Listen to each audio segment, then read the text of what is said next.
Good morning, pharmacology students. This is Dr. Sue, and this is the presentation for Competency 1 Basic Pharmacology, which includes the major concepts of pharmacokinetics and pharmacodynamics. Let's get started. The first slide just goes through some basics of pharmacology from the very early times. The first recorded information about any kind of drug compounds was in 2700 BC with use of laxatives and emetics. As we move through the ages, in 1240 AD, we saw the development of the apothecary system, and some of these measurements we still use to today, including grains, which are how we measure the aspirin compound. We then began to see the metric system coming into use, and this is the international measure that's still used today. And you know that because of the drug calculations done using the metric system, milligrams, micrograms, etc. In the 18th century, we began to see the first vaccines. We saw some of the original compounds that came from vegetative sources, such as the foxglove used to develop digitalis. In the 19th century, we saw the introduction of compounds that were derived from opium. Opium goes all the way back to the 1500s BC, and it was used by Egyptians to treat ailments. Morphine and codeine then were introduced at that time. In the early 20th century, we saw the compound of aspirin being developed, along with the first uses of insulins, phenobarbital, and sulfa. And then in the 1940s, we had the invention of penicillin, which made a big impact on the survival of the human species as it relates to treatment of infection. In the 1950s, then, we began to see even more increases in development of drugs, and it's carried through to what we see in today's modern times. And again, this is just a review. You are not going to be significantly tested on history in this course. So let's get started on the two phases then that we discuss related to basic pharmacology, and that is pharmacokinetics, or the drug movement to achieve an action, and then pharmacodynamics, which is study of the drug concentrations in the body and the effects on the body. So in pharmacokinetics, you'll see four major phases, including absorption, distribution, metabolism, and excretion. And these four phases we're going to discuss individually, so I'm not going to read the definitions to you, but I do want you to be working in Chapter 2 in your textbook and Chapter 1 in the ATI. It gives you a really good summary of each of these phases of pharmacokinetics. If we think about the word kinetics, we think about movement. So that is the movement of drugs through the body. This is a pictorial view for you, and it shows the four stages or phases of pharmacokinetics. This is a great visual for you. So the drug absorption is based on the route that the drug is given, but the destination always must be the bloodstream. From the bloodstream, we know distribution makes the drugs available to the body. And one of the concepts we talk about with distribution is protein binding. If the drug is bound to protein, the drug cannot be used at that time. The free drug is the drug that's available to be used to provide the action of the drug. So the drug itself can become stored in the body, it can be utilized, it can be metabolized primarily in the liver, and then excreted primarily in the kidneys. And we're going to talk about all of those phases in this next several slides. First, let's start with absorption. We know we have two types of compounds, water soluble and fat soluble, and that makes a difference as to how the absorption of the medication occurs. So fat or lipid soluble drugs pass quickly through the GI tract, and we know that 80% of medications are taken orally, so they absorb through the GI system. water-soluble drugs in this system require a carrier. And when that happens, the movement across cell membranes can occur in three primary ways. Passive absorption, which is diffusion and movement from high to low concentrations with no added energy required. Active absorption, which requires, of course, energy. It also requires a carrier, either an enzyme or protein, in order for the absorption to occur. And then we have pinocytosis, where certain drug particles can be engulfed and carried across a membrane. And this is just a pictorial for you of that absorption process, both the passive and the active forms. Pharmaceutics then is an absorption variable that we need to consider in any oral medications, right? So tablets, caplets, capsules. 80% of our drugs, remember, are PO or oral and administration. And they require some pharmaceutics in stages, including disintegration or breaking into pieces, and then dissolution, where those particles mix into a liquid base. We have something we measure called rate limiting, which is the time it takes for the pharmaceutics to make the drug ready for absorption in the body. So, for example, if we think about a drug that's in the form of a liquid, obviously it doesn't have to disintegrate or dissolute. It just becomes part of the absorption process, so it goes more quickly. And we're going to talk about these variables.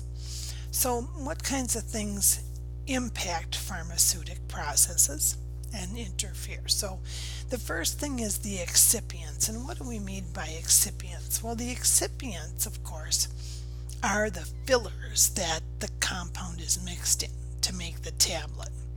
Some of them can interfere with the breakdown more so than others. In other words, some tablets dissolve very quickly if you drop them in water, and some of them stay solid for a much longer period of time. That's partly due to the excipients that the compound is in. And then we have to question, do we have a solution or a tablet? Okay, so a liquid cough preparation or a liquid form of a medication will be absorbed much more quickly, obviously, than a tablet. Another consideration is, do we have some type of an enteric coating, or do we have maybe a capsule that has a certain breakdown timing so that it slows the absorption of a medication? Certain foods will interfere or enhance absorption. So foods, for example, that are alkaline will slow absorption, whereas acidic foods will enhance the breakdown, the pharmaceutics for absorption into the system. So again, absorption and disintegration are quicker in an acidic environment and slower, of course, in an alkaline. So how do these things each affect the rate limiting of a compound? That's just a question that you should be able to answer as you talk through or read this information. Let's look then at drug absorption itself. So most oral drugs are absorbed in the small intestine, and oftentimes when there's diseases of the intestine, this can inhibit the absorption. Okay, so the villi, or those tiny microvilli, are what we depend on for the absorption of our drugs. Okay, if we have any damage or surgical removal of certain parts of our small intestine particularly, we're going to have a limitation as to the absorption. Also, we know that certain drugs cannot be given and absorbed through the GI tract because they will be destroyed, and one of them is insulin. That's why we inject insulin into our patients rather than giving that in some type of an oral form. Other variables that can affect absorption of medications, of course, we depend on blood flow. Okay, blood flow to the GI tract, blood flow in general to pick up the medications and allow them to be absorbed for distribution. We know that pain and stress can lower absorption and slow absorption rates. Food can slow absorption rates. If the patient is fasting and their stomach is empty, that's going to possibly increase absorption rate. And then we already talked about the pH. So we look, for example, at the different types of medications and IM versus sub-Q. IM, of course, because there's a higher vascular presence in the muscles, is going to absorb quicker than sub-Q because there's less blood vessels in the sub-Q tissue. Okay, so also the other membranes of the body, the mucous membranes, absorb very quickly because they're highly vascular. So the intranasal, your eye drops, your vaginal, rectal, and buccal areas will absorb medications fairly quickly. I encourage you on your own to go through and look at some of the absorption and distribution that occurs here and test yourself on that. And there's some sample questions even in the ATI materials that you can look at. The next important concept that we want you to understand is something that is called the first pass effect, and it's mentioned in your book on page 17. This first pass effect is an effect that the medications can go through when we absorb oral drugs in the GI tract. They pass from the intestinal lumen to the liver through the portal vein. In the liver, some of the drugs are metabolized to an inactive form and are excreted. So this reduces the amount of active drug that's available to exert the pharmacologic effect. This is called the first pass or first pass metabolism. Most oral medications have some degree of first pass metabolism. In other words, a certain percentage of the dose that you give is going to be eliminated directly through the liver, and the patient will not have that therapeutic effect from that portion of the drug that they take. So we have to understand that there are certain compounds that we don't give orally because of this first pass effect. A couple of them that your book mentions here are nitroglycerins and lidocaine, for example. They have a fairly high first pass metabolism, and most of the drug is lost if we would give it orally. Bioavailability then is the percentage of the drug that we give that actually is available to be active in the body. So orally administered medications can be affected, of course, by the absorption and the first pass metabolism, which can compromise the bioavailability. One of the key things to remember with bioavailability is that the only way to guarantee 100% bioavailability is by giving a medication IV. When you give it IV, you know the patient's getting 100%. Now, how does that affect how we dose patients? Well, of course, IV doses of medications are much lower, typically, than the same drug given in an oral form. Okay? And bioavailability factors also play a role here, so we have to consider including things like the drug form itself, the route that we're giving it, what's the integrity of the GI mucosa and the mobility, our peristaltic activity, if there's a presence or absence of food, other drugs that are taken with it, and then also if something is compromising the metabolism in the liver. The next slide here is just a pictorial for you of the different routes of administration of meds. And what I want you to do is pull out your ATI Chapter 1, starting on page 5 through page 7. It talks about all of the different routes and specifically different nursing actions that you need to take for each route of administration. And I want you to review that very closely. It talks about the advantages and disadvantages of each route And I want you to really do a good review on that. It's a great resource for you. So some of the advantages and disadvantages, obviously, of the routes we know with the PO. Obviously, it can limit the absorption depending on many factors we depend on. The integrity of the GI tract, the amount of absorption if it's a high first pass compound, and the list goes on and on. The advantages of it, though, is that the ease of administration and the patient's ability. It's inexpensive, it tends to be convenient, and it is the safest route for administering meds. And then you can go through all of these routes yourselves and use that Chapter 1 in ATI as your resource for the advantages of and disadvantages of each. The next thing we're going to talk about is the distribution of medication, and this is the transport of those drug molecules in the body.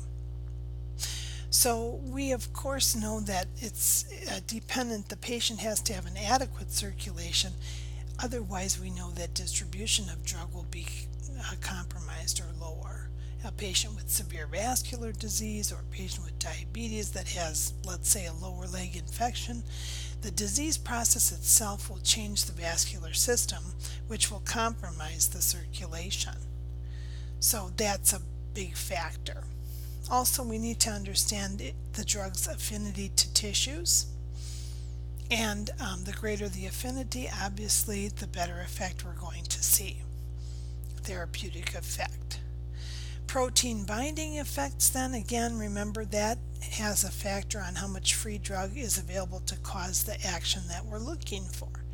And then we have something called a measure of volume of drug distribution. That relates to both the drug doses and the concentration in the body. We also measure distribution in relation to the half-life of a drug, and we're going to talk about that in subsequent slides. Okay, this chart is also in your book, and this just demonstrates for you what it looks like with the protein binding, the free drug molecules along with the protein molecules, and how that affects the available drug to us. So the only available drug are these little blue dots. All the blue dots that are attached to a protein are unavailable for action in the body until they release themselves from the protein and allow themselves to be absorbed and distributed in the body tissues. The more highly protein bound, the longer the duration of the drug. So it's a slower process the more highly protein bound it is, and we have to consider that when we're thinking about which medications we're giving and how long it's going to take for us to see a therapeutic effect. And this just is a description of the highest to lowest protein bound concentrations. So we know that the only drug that produces the action in the body is the free drug. So obviously, if we have high protein binding, the more high protein binding we have, we have less free drug. Okay, so if we have a patient that takes 2 or more highly protein bound drugs, it'll increase free drug of one of those because there's only a limited amount of proteins it can attach to. And in those patients, we're concerned with drug toxicity. We also have to think about patients who have low protein levels, that they're going to have a limitation of proteins for that drug to attach to. That will also increase free drug and also have a risk for toxicity. Patients at risk, of course, are those who have liver and kidney disease, malnourishment because they have lower albumin and lower protein levels. And there are other reasons why people have low albumin levels besides malnourishment, but we also see it in the elderly. They tend to have pure protein binding sites and they have an increased rate of poor nutrition. A couple of the protective barriers in the body that we want you to be aware of, and we just need for you to understand it at a basic level, are the blood-brain barrier and the placental barrier. And this information is also discussed on page 18 in your textbook, and there are the same diagrams that I'm going to show you in the next couple slides. But the protective system of cellular activity at the central nervous system is there because we need to protect the brain and the spinal cord from invaders or foreign invaders or poisons. But this also means that we need the drugs that pass over that blood-brain barrier tend to be your highly lipid soluble drugs. The non-lipid soluble drugs do not pass across that barrier. The placental barrier is a protection for the fetus, so that when mothers ingest certain drugs, there's a placental barrier so that it tries to limit the amount of drug that is absorbed across that membrane. We do have pregnancy categories, and we know that A and B tend to be the most safe meds. When we start getting into a level C, that has a higher risk, although there isn't actual documented evidence until we see a pregnancy category D. The pregnancy category X are compounds that have shown that they cause teratogenic effects in the fetus during study of animals, and we don't recommend those at all. So this is just a pictorial of the distribution across the blood-brain barrier, and that's in your book. And then the drug crossing over the placenta is the same. The next thing we're going to talk about then is metabolism or biotransformation. And the metabolism is the process by which we change the drug from lipid soluble to water soluble so that our body can excrete it through the kidneys. The metabolism of this drug compound to be excreted, it occurs in the liver. And so the liver is thought of almost like a sewage treatment plant where everything has to be treated before it can be eliminated. So this is the most common place where drugs are inactivated in the body. Okay, so most drugs come into that area in order to be broken down and from a lipid to a water soluble compound so that they can be eliminated. And the most common problem we see with metabolism of drugs is when there's liver disease of any sort. So people who have liver disease tend to have very high chances of drug toxicity in their body. So we have to be very careful about that. And we want to always be looking at what a patient's liver function is by reviewing liver enzymes, as you can see here. The ALT and the AST are the most common ways for us to monitor that. We want to talk about the drug half-life, because drug half-life is the way that we have a measure of how long it takes for the compound to reach a therapeutic level. It all plays a part in that.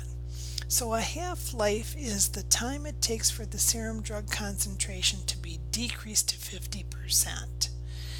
And the reason that's important is because it's the way that we set up dosing of a med. So this has an effect of metabolism and excretion of a drug, and we want to make sure that 90% of drugs are eliminated with several half-lives. So short half-lives tend to be 4 to 8 hours, longer half-lives are greater than 24.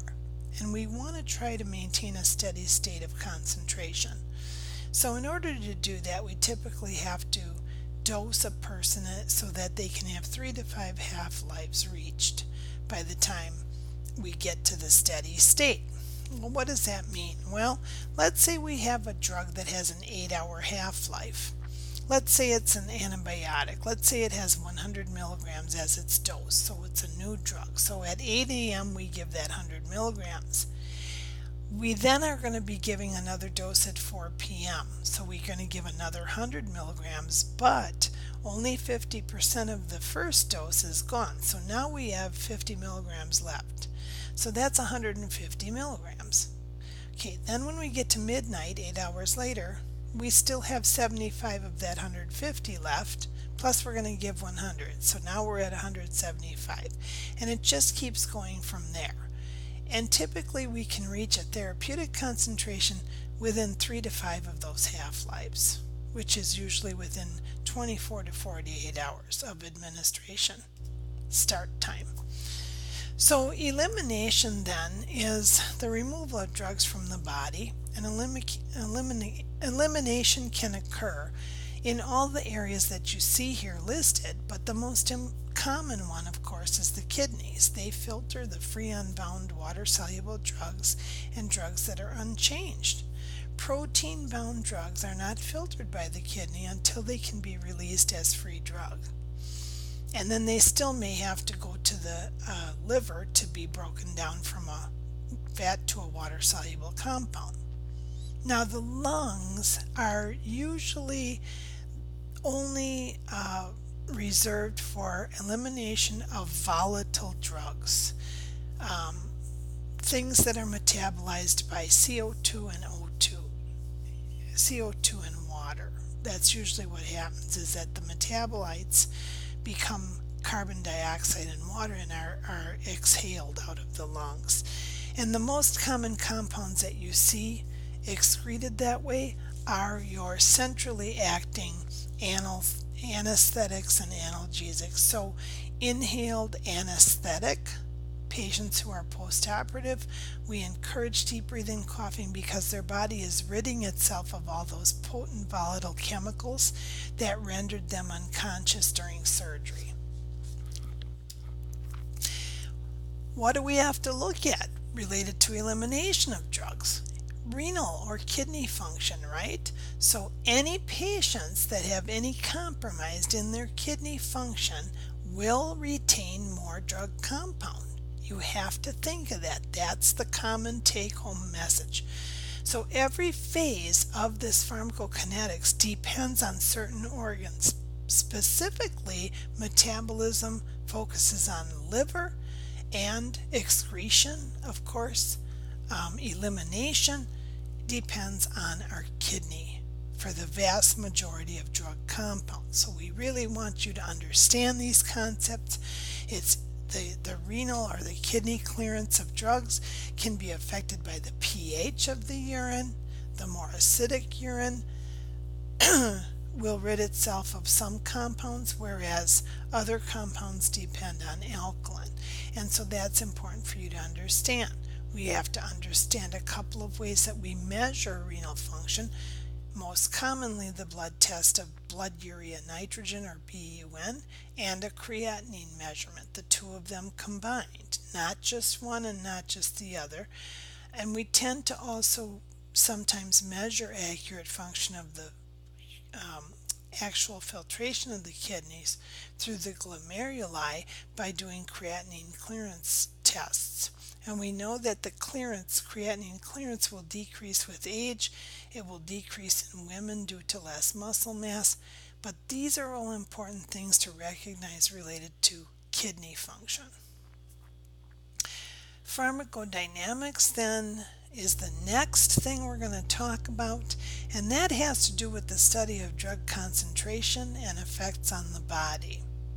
We have two different measures that we look at. We look at both the primary desirable effect and the secondary effect. So, for example, in a primary, let's just use the compound Benadryl. If a patient is having an allergic reaction, let's say they break out in hives or a rash, and we give them a shot or a pill of Benadryl as an antihistamine, and that's the class of medications it's in. But it has a side effect, a common side effect of drowsiness, okay? So in a primary pharmacodynamic, we use Benadryl to counteract an allergic response to something. In a secondary, you see Benadryl being used in combination with Tylenol or ibuprofen for patients to use at bedtime to promote sleep. And so what they're doing is the side effect of drowsiness, it becomes the secondary desirable reason why that person's taking that medication. It's not because they're having an allergic reaction. It's simply because they want to be drowsy so they can go off to sleep. Okay, now there are undesirable things about that too. So if we have to give a patient Benadryl because they've had an allergic reaction to something, if they have to get in a car and drive home, now we have an undesirable effect of drowsiness where they could have, be impaired and not be able to function properly to drive themselves home. So that's just one simple example of how this works. So another thing we look at then with pharmacodynamics, and again we're talking about this in chapter 2 of your book starts on page 19, is something called the dose response. And this is the body's physiologic response to changes in the drug concentrations at the site of action. So we have dose ranges, of course, that we look at that vary from patient to patient, okay? The maximal efficacy is the maximum drug effect or the greatest effect from the drug. It doesn't help to increase the dose. Increasing the dose beyond this maximal efficacy is basically a waste. It will not give you a greater effect. And this diagram is found on page 20 in your book, and it shows you that therapeutic effect along with the index where your sweet spot of your dosing is, and then when you're getting close to that toxic effect. Onset of action is another measure we look at then. We look at onset, peak, and duration of action as measures. These are aspects of pharmacodynamics that you need to understand. We want to know how long it takes before the drug action starts and reaches what we call a minimum effective concentration, or MEC. Then we see a peak action at a drug at its highest therapeutic concentration, and then we see the length of time that this pharmacologic effect is produced, which gives us our duration of action. We also use a measure called MTC, which is the minimum toxic concentration, and if we go over that MTC, then we can be at toxic levels of a drug. And this is referred to in something called a time response curve, the onset, peak, and duration of action curve. And you can see how this is measured. So in order to maintain the therapeutic ranges in a drug, we give a drug the first time, and maybe 6 to 8 hours later we're going to give another dose, because as the elimination of that first dose occurs, we now want another administration to start coming up into the therapeutic range so that we can keep drug in this sweet spot right here that I talked about. On occasion, we also do give something called loading doses of medication, and loading doses are given with certain compounds that need to have a higher dose to raise that drug to a therapeutic concentration quickly and then maintain it so it achieves a rapid MEC. One of them is digoxin, as an example. We also can measure certain drugs that we monitor very closely, and particularly those that have a low therapeutic range. So they have high levels of plasma concentration at their peak and low plasma concentration, and we measure peaks and troughs, and nurses are involved in that because we are the ones administering the drug, so we have to time the blood tests after we give a dose of a medication so that the information provided to the physician or other provider who's going to possibly adjust the doses can be accurate. So that's the key piece for the nurse. And this just shows peaks and troughs and how they're measured. Typically, there's a peak reading taken an hour after you complete a dose. So for example, a dose of IV antibiotic, vancomycin is a common one that we give, and that one, let's go back. So in vancomycin, after you complete your IV piggyback dose, you start the clock, and an hour later you draw the blood test to see what your peak level was, and then that's going to affect, and then you take another measure 30 minutes before the following dose is due to see how much has dropped off, and that's going to affect how they dose the patient going forward. Okay, another important piece to consider with pharmacodynamics is called the therapeutic index, and this describes a relationship between the therapeutic dose of a drug and the toxic dose of a drug. And so those meds that have a low therapeutic index tend to have a higher risk of toxicity. And that's really what is a take-home message here. And it's shown here on this next slide. So here's your drugs that have a low therapeutic range, a low margin of safety. Usually you're measuring blood levels. And what are some of the other needs that we need to think about? Well, we need to think about dosing and toxicity symptoms in your patients. So for example, digitoxin, we know digitoxicity shows specific signs and symptoms that we see in our patients, and we measure dig levels in the bloodstream to see whether they're in a therapeutic range or if they're becoming toxic. Our safe medications, most of our meds we give have a high therapeutic range. Now, most of our oral medications are high therapeutic range. They tend to be our safer drugs. They have a more consistent and they have a larger range of therapeutic response with a very low level of toxic response, if any. And they still have side effects. These medications that are high therapeutic range can still have side effects, but they're safer to give than those that have the low therapeutic range. Another thing you need to understand related to pharmacodynamics is what we mean by agonists and antagonists. And these are kind of two different ways that we see the relationship with receptors in the body and the desired response of drug compounds that we give. So when we have drugs that activate a receptor and produce a desired response, that's called an agonist. When we have drugs that prevent the receptor activation or block the response, those are called antagonists. And you're going to see these terms used again going forward. I'm not going to get into too much detail with this. You just need to understand the concepts of what we mean by the agonist drugs versus antagonists. In fact, we're going to talk a lot about those in the next competency lecture with autonomic nervous system. Okay, this slide shows us quite a few definitions that we do want you to understand. Your book does a really good job of defining them. Side effects, of course, are secondary effects of drug therapy. All drugs have certain side effects. But in some instances, they may even be desirable, as we talked about before. Adverse drug reactions, of course, are unintentional and unexpected reactions to drug therapy that occur at normal dose ranges, and this may require us to make adjustments.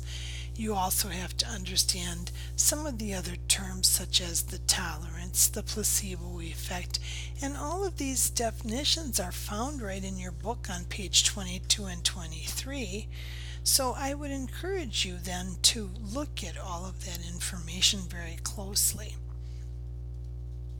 A lot of the terminology is described here as well. So it's really a good resource for you.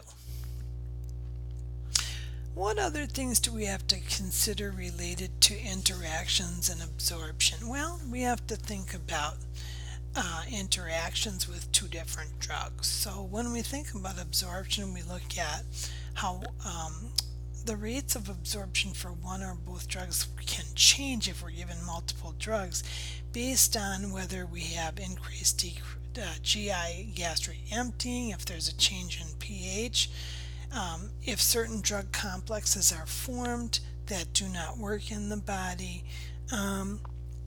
anything that can impact one or the other of the compounds. The amount of protein binding, of course, can affect this. Also, we know that foods can affect absorption, and because foods obviously can change, right? They can change the pH, they can increase, decrease, or delay absorption. So distribution of the drugs, of course, can also be affected. As I said, the protein binding in the bloodstream, and we may need to decrease doses of highly protein-bound drugs if we're giving more than one, especially because there's competition at that protein level. So some of the other factors that will affect distribution are the drug concentration itself, the protein binding power, and also the volume of distribution, how much of the compound was actually able to be distributed. You have a lot of information about this also in your textbook. Page 24 and 25 talk about this. Sometimes the larger volume drugs have a longer half-life and they stay in the body longer, and that can impact the effects that you see, the therapeutic effects on the body. Other things that can affect metabolism, of course we're looking at metabolism of the drugs now, there are certain things in our body that are enzyme inducers and certain things that are enzyme inhibitors. And something that is an enzyme inducer will increase the metabolism of another drug and promote elimination, giving us less drug action, and the inhibitors will decrease metabolism. So there may be a rapid onset. You may see an increase in the half-life of the second drug based on what's happening. You do not need to understand this this is really a provider level understanding, but you just need to understand that we can see these kinds of effects in the body between certain compounds. So you just have to understand the interaction between medications that you're going to be administering.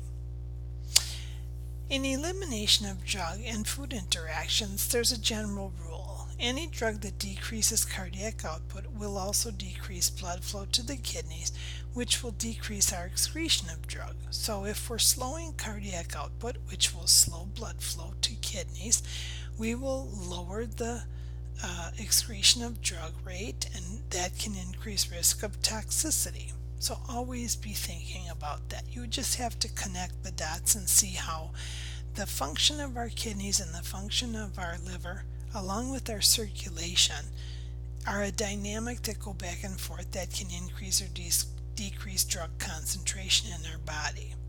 Most drugs are excreted in the urine, as you know. Some are excreted in bile and in the GI tract.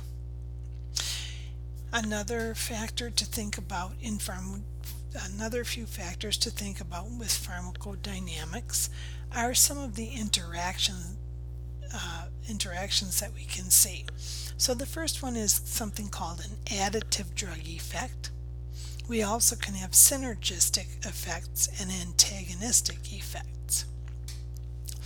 So if you look in your book on 25 and 26, you'll see that when we are giving two drugs in combination, the response can be increased beyond what either could produce alone. This is called an additive effect.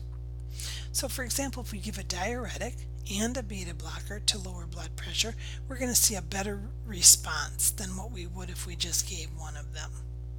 There also can be synergistic effects of medications, and sometimes we combine medications so that we can actually lower the doses of each of those medications. So for example, if we give something that's a sedative hypnotic, okay, let's say that we have we're looking at if we have two central nervous system acting medications. So let's say we're giving a narcotic for pain, and now the patient is anxious and is going to need a sedative hypnotic. We may modify the dose of the actual narcotic when we add that sedative so that we can see a synergistic effect and the patient will get the same amount of comfort.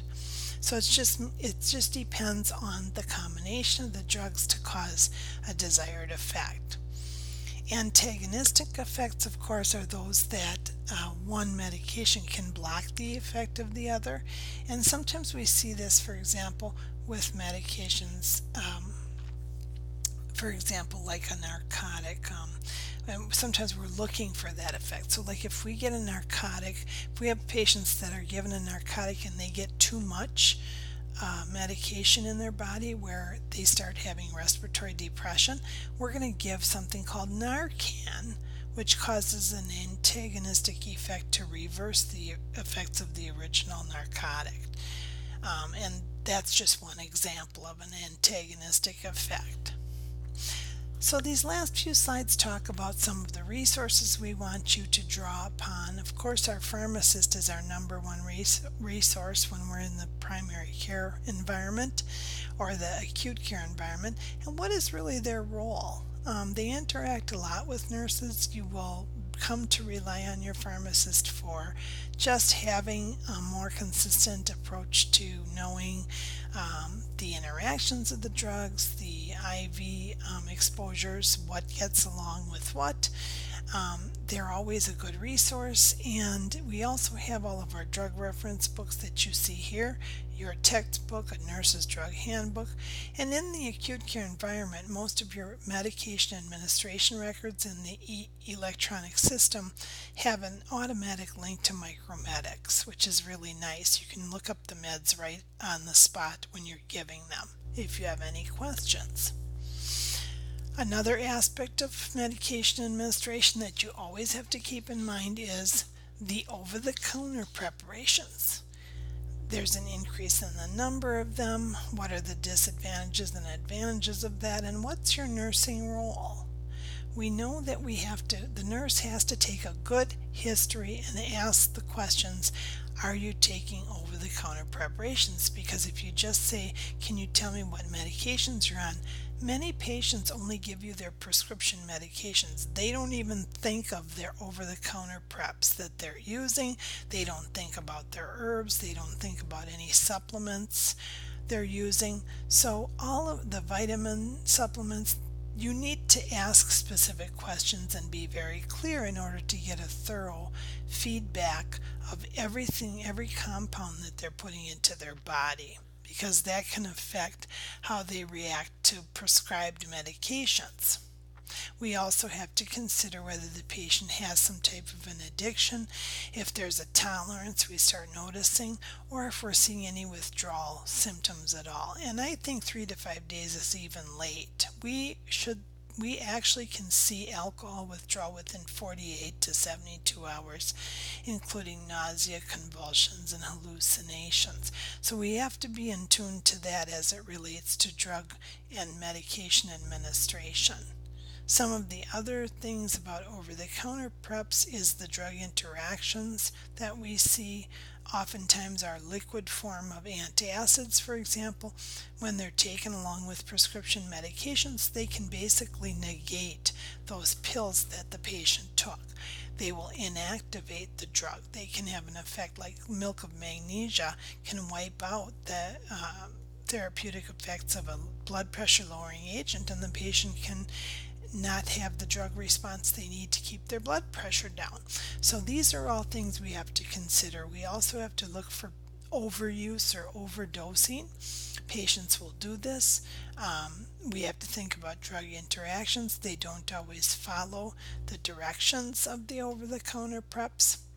And that's about all I have for you today. The last several slides here are just questions for you as practice for you to take yourself.